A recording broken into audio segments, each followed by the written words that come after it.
ओवैसी साहब, आप अपने बच्चों को मदरसे में पढ़ाएंगे? क्यों नहीं पढ़ाएंगे? कहाँ पढ़ाते हैं सर? क्यों नहीं पढ़ाएंगे? कौन पढ़ाता है?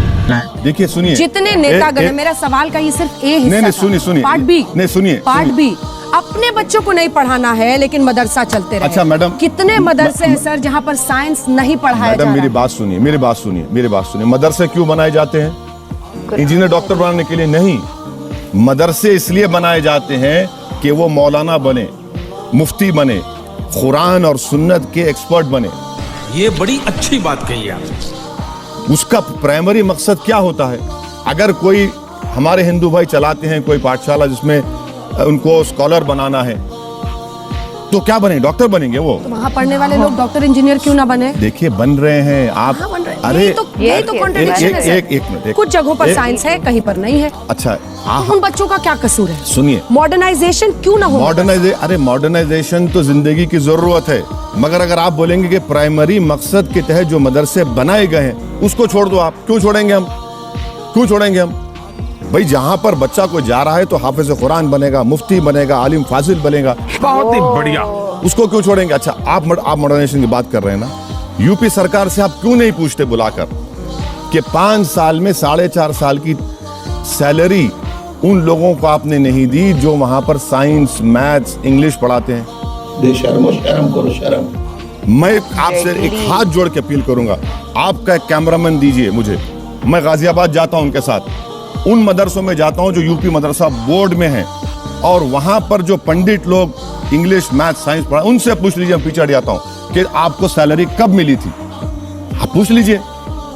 यही नहीं, अभी और सुनिए।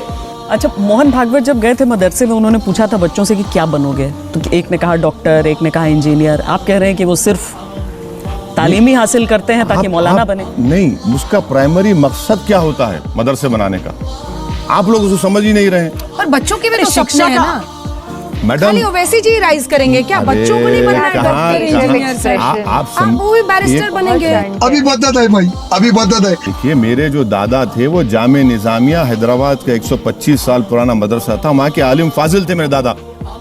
आप समझिए इस बात को। कितने साल पहले? अरे कितने साल पहले थे वो ये आज की बात कर रहे हैं, 2022 की। और वो अपने वक्त के बहुत बड़े वकील भी थे, बहुत बड़े वकील भी थे, क्रॉस एग्जामिनेशन की मशहूर थी। मगर आपका प्राइमरी इंपॉर्टेंस क्या है? मकसद क्या है मदरसा खोलने का? या आप इंजीनियरिंग कॉलेज खोल दिए या मेडिकल कॉलेज को। अच्छा और एक बात, चलिए आपकी बात सही है, अंजना ओम कश्यप की, और मैडम आपकी बात सही है। आपने कितने स्कूल खोले भाई मुसलमान इलाकों में? चलिए बता दी यूपी सरकार। अभी मॉडर्नाइज होने नहीं देंगे। अरे मेरे भाई, मैं चीफ मिनिस्टर नहीं हूं, आपको स्कूल खोलने से मैं रोक नहीं सकता हूं।